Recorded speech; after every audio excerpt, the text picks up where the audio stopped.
when I started having chronic pain, and was also a workaholic, and I was having a crazy life, and then it kind of collapsed on me, and I had to address my health issues, my pain issues, my uh, priorities, my whole life. I had to, get it back in order, reprioritize, uh, do appropriate pacing, get away from the workaholic ideas that I had in my head, uh, get away from the all or nothing thinking, find a way to focus on actuality and the moment, and enjoy life and not be anxious about the uncertainties of the future or the regrets of the past. When I had that happen, um, there are two things that were very important to me that we haven't really gone over that I wanted to kind of mention.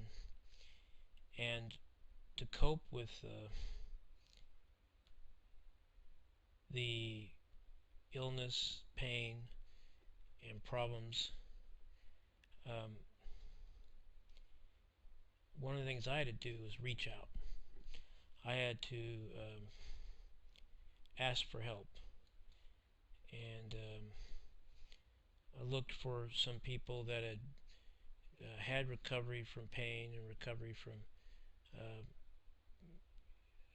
workaholism and things like that changed their life, um, and reached out through to some people that I'd worked with. They're professionals, they're physicians, and I just had to reach out and ask for help. But mainly it came from my family and my friends, and my friends forever, if you will. And if I hadn't reached out, I'm sure I would have felt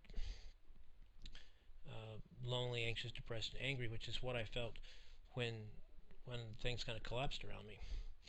And I want to emphasize how important it is for you to reach out for fellowship amongst people that can help you, because it's very difficult for people who don't have pain, don't have anxiety, don't have issues to empathize with you sometimes. And sometimes your family and friends are not the right people, but you need to reach out to them, but also you need to reach out to people that can give you support and give you knowledge and experience.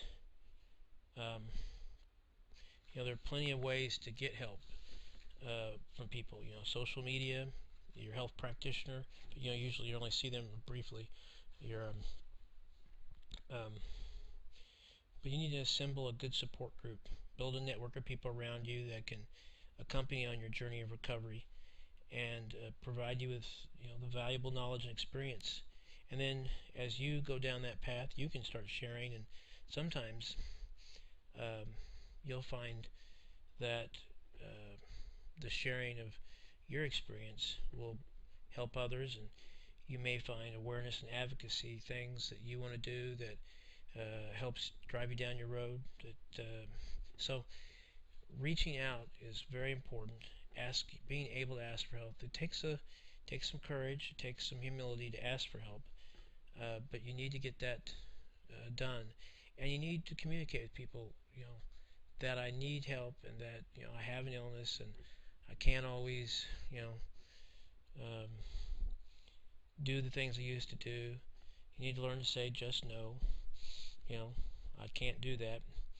A lot of people a little too nurturant when they're ill. They need to learn to say no, and they learn to need to engage with the people that can help them. And so it's a life-changing event. One of the most important parts of it is getting that support. Another thing is that I found that helpful um, is in my recovery um, is faith. You know,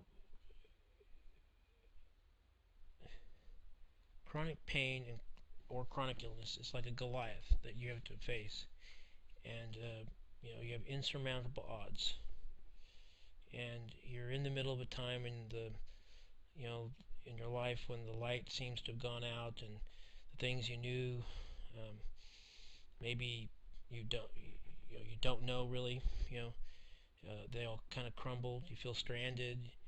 You're looking for a new path. Um, you're sad. You're angry. And it's faith, friends, family, and support that can help you bring down that Goliath. And faith is an important part of it. Now, I'm a believer in holistic medicine, and I believe that spirituality plays a major role in any healing and any recovery. And faith can really provide a center pillar where you stand on and remain balanced when the world tries to tip you over. So I think that's important for you to find your higher power and your faith and let it be a centering portion of your life and help you find balance. Because the one thing that through all this, once I found mindfulness and cognitive restructuring and the complementary health uh, things that help me, meditation, acupuncture, exercise, water exercise, devil's claw, and herbal remedy, all those things that help me. But it wouldn't have worked without a central pillar of faith that kind of kept me, you know, away from not being able to face my uncertainties and face the chaos of life. Because, you know, the one thing you can't take away from me is that. And the world will take a lot away from you when you have chronic pain and chronic illness, and it can't take that.